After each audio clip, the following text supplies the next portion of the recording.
Ashama harka fuuni akkam jirtu hordoftoota keenya kabajamoo fi jaallatamoo oduun isin dhageessisa. Godina Wallagga Bahaa Ona Kiiramuutti finxaaleeyyii Amaaraa tarkaanfii diinummaa uummata nagaa irratti fudhataniin hawwan Oromoo ajjeesanii.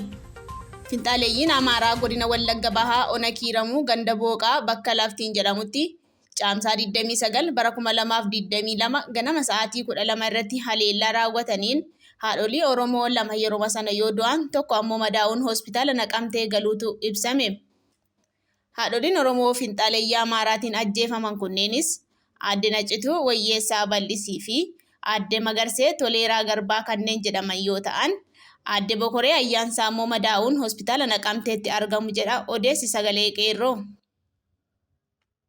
Kaaba Shaggar magaalaa Mogoriitti loltoonni PP sabboonaa Oromoo manaa gadi baasanii ajjeesanii.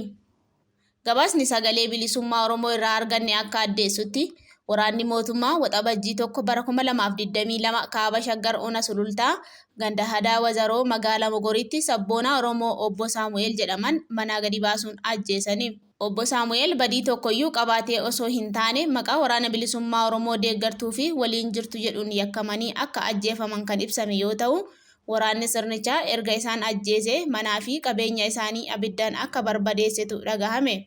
Humnoonni hidhattootaa murni bilchiginnaa guutummaa Oromiyaa keessa bobbaase lola waraana bilisummaa Oromoo waliin gaggeessanii wayita kasaaraan guddaan irra gahee mo'ataman qe'ee uummataa keessa naanna'uun lammiilee siivilii meeshaa maleeyyii maqaa waraana bilisummaa Oromoo deeggartuu fi qunnamtii qabdu jedhuun ajjeesuu, qabeenya irraa saamuu fi mancaasutti bobba'anii jiraachuu gabaasaaleen bakkoota adda addaatiin nu qaqqaban ni addeessu. Oromiyaa godinaalee adda addaa keessatti loltoonni sirna bilchiginnaa jiraattota jumlaan hidhuu fi mana jireenyaa fi qabeenya jalaa barbadeessuun gabaafameera. Humnoonni mootummaan PP bobbaase kunneen waraana bilisummaa Oromoo waliin hidhata qabdu ilmaan keessa waraana bilisummaa Oromoo keessa jiru jechuun lammiilee yakkanii jumlaan hidhanii dararuun gamatti mana jireenyaa fi qabeenya uummataa barbadeessaa akka jiran gabaasaaleen bakkoota adda addaatiin nu qaqqabanii fi jiraattonni haasofsiisne ifa godhaniiru. Gabaasa dabalataa qindeeffanne oduu booda isiniif dhiyeessina. Miseensonni adda bilisummaa Oromoo fi gaazexeessitoonni ONN ammas guyyaa biraatti beellamaman. Miseensonni adda bilisummaa Oromoo koree qindeessituu mootummaa ce'umsa biyyoolessa naannoo Oromiyaa kan ta'anii fi gaazexeessitoonni ONN lama Galmee Qaasim Abdullaahi Abbaawarrii jalatti himataman har'a mana murtii waliigala Oromiyaatti dhiyaataniiru. Dhaddacha caamsaa 24 bara 2022 ooleen himanni akka fooyya'ee jiru biiroon abbaa alangaa waliigalaa Oromiyaa mana murtiif himata sana dhiyeessus abukaatoonni isaanii immoo himanni fooyya'ee hin jiru akkuma duraati jechuun waan mormeef har'atti beellamaman. Haa ta'u malee dhaddacha guyyaa har'aa ooleen himata biraa irratti dhiyaate abukaatoon waan mormeef yaada abukaatoon kaasee irratti qorannoo goona jechuun manni murtii ammas waxabajjii 16 bara 2022 yookaan akka lakkoofsa Habashaa waxabajjii 9 bara 2014 tti beellamuun mana hidhaatti deebifamaniiru. Yuunivarsiitii Finfinneetti barattoonni dhalootaan Amaaraa barattoota Oromoo irratti reebicha gaggeessuun dhagahame. Caamsaa 30 bara 2022 Yuunivarsiitii Finfinnee keessatti filannoon gumii yookaan kaawunsilii barattootaa mooricha keessatti karaa intarneetii gaggeeffamaa tureen walqabatee sagalee caalmaa barattoonni Oromoo argatan mufachuun leellistoonni finxaaleeyyii kan ta'an barattoonni dhalattoonni Amaaraa osoo barattoonni Oromoo kutaa barnootaatii bahaa jiranii gurmaa'uun reebicha cimaa irraan ga'aniiru. Reebicha kanaanis barataan Oromoo tokko dhagaan mataa keessa rukutamee baay'ee madaa'uun mana wal'aansaa akka jiru hubatameera. Barataan Oromoo tokko akka jedhutti barattoonni Amaaraa barataa Oromoo madeessan yeroof dhimma nageenya mooraatiin to'atamaniiru jedhamullee galgaluma sana bahanii barattoota Oromootti caalaatti dhaadataa turan. Barattoonni finxaaleeyyii Amaaraa kunneen mooraa Yuunivarsiitii Finfinnee Faculty of Business yookaan FB jedhamutti barattoota Oromoo doormii keessatti dhagaadhaan reebamuun walqabatee miidhaa guddaan irra ga'uu kan hime barataan moorichaa. Poolisoonni federaalaa fi Finfinnee lakkoofsaan hedduu tahan halkan mooricha seenuun barattoota Oromoo irratti reebicha hamaa raawwachuu ibseera. Yeroo ammaas jeequmsi finxaaleeyyiin Amaaraa kaasaa jiran kun babal'achuun mooraa Yuunivarsiitii Finfinnee kiiloo 6 ga'uu kan himan maddeen dararaan kun haala kanaan itti fufnaan mooricha gadi lakkisanii bahuuf akka dirqaman ibsuu hubachiisan. Armaan duras barattoonni Amaaraa leellistoota sirna nafxanyaa tahan barreeffama arrabsoo sanyummaa kan saba Oromoo arrabsu mooricha keessa facaasuun walqabatee waldhabdee uumamee tureen finxaaleeyyiin Amaaraa Yuunivarsiitii Finfinnee keessa maaddeeffatanii fi poolisiin federaalaa miidhaa guddaa barattoota Oromoo irraan gahuun ni yaadatama. Egaa hordoftoota keenya oduun keenya har'aaf qabnu kanumaa waan nu hordoftaniif galatooma.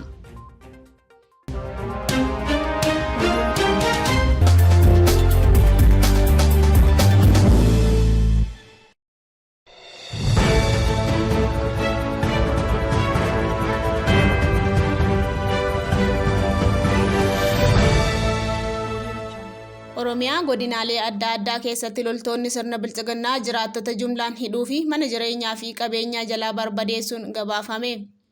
Humnoonni mootummaan PP bobbaase kunneen waraana bilisummaa Oromoo waliin hidhata qabdu ilmaan keessan waraana bilisummaa Oromoo keessa jiru jechuun lammiilee yakkanii jumlaan hidhanii dararuun gamatti mana jireenyaa fi qabeenya uummataa barbadeessaa akka jiran gabaasaaleen bakkoota adda addaatiin dhaqqabanii fi jiraattonni haasofsiifne ifa godhaniiru.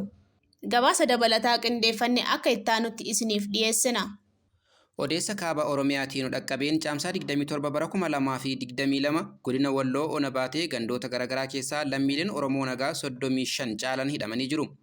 Namoonni baay'een gandoota mootummaa Jaldee fi Kophaafoo jedhaman keessaa qabamanii hidhaman.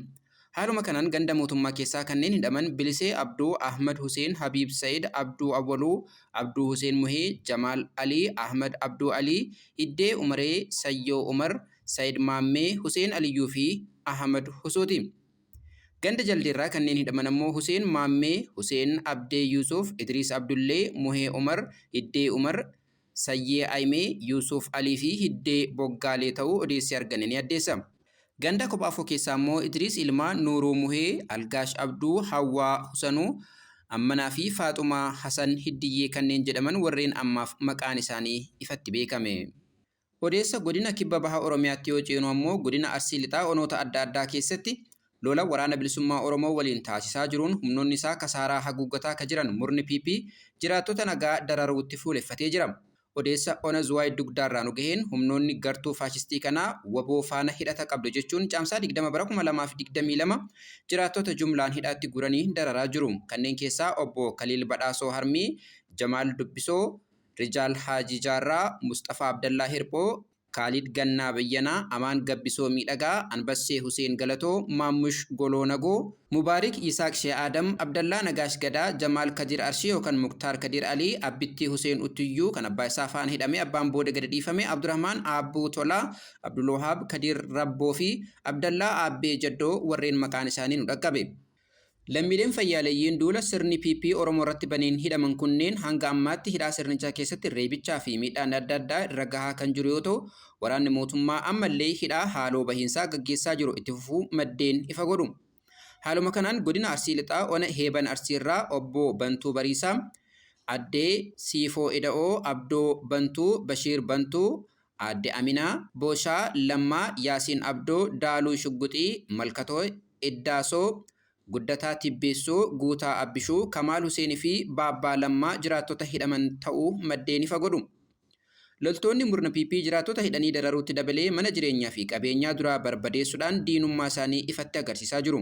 Caamsaa 29 bara 2022 godina Arsii Lixaa Ona Heeban Arsii ganda Sambaroo Rogichaarraa obbo Bantuu Bariisaa fi obbo Badhaasoo Bariisoo manneen jireenyaa iddoo lamaa qaban qabeenyaa midhaanii beeladaa fi kan biroo waliin yoo duraa barbadeeffamu obbo Hirphaa Bantuu fi obbo Guutaa Aman akkasuma warreen manni isaanii qabeenyaa waliin dura barbadeeffame keessatti argamu.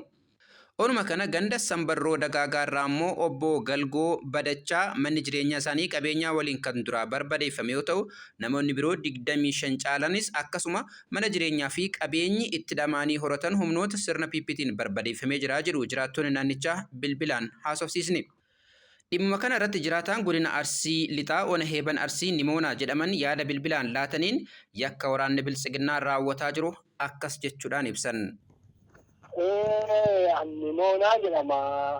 Ona Heeban Arsii godina Arsii Lixaatti waraana bilisummaa Oromoo wajjin quba wal qabdan hin nyaachisanii hidhiisan jechuudhaan uummata nagaa hidhanii dararanii mana hedduun jalaa gubanii mana diqqaatee gaafa guyyaa eebba sadii mana jaa gubanii abbootii hidhanii maatii ala jira.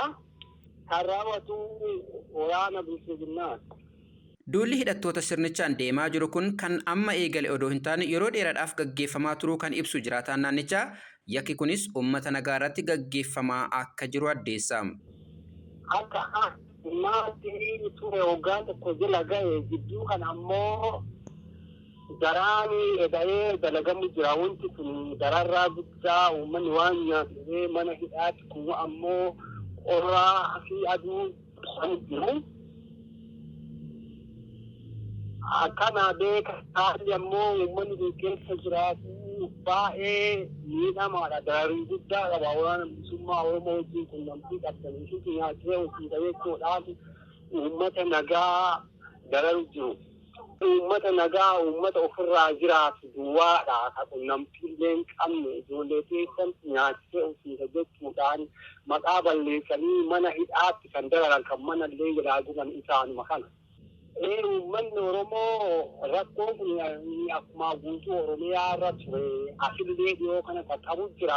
Uummanni dammaqee bifa wal fakkaatuudhaan falmuu qaba mirga isaatii fi qiisee duurraa oluma ka'ee dammaqee falmuu qaba mirga isaatii fi jenneetii yaadna.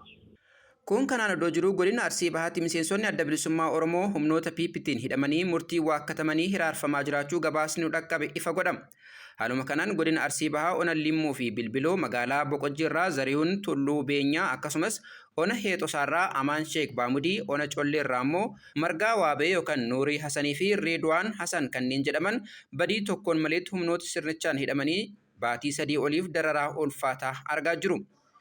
Hidhamtoonni kunneen maatii isaaniitiin wal arguufillee akka rakkatan kan ibsu maddi keenya hanga ammaatti murtii waakkatamanii manneenuma hidhaa keessatti miidhaan ulfaataan irra gahaa jiraachuu addeessa.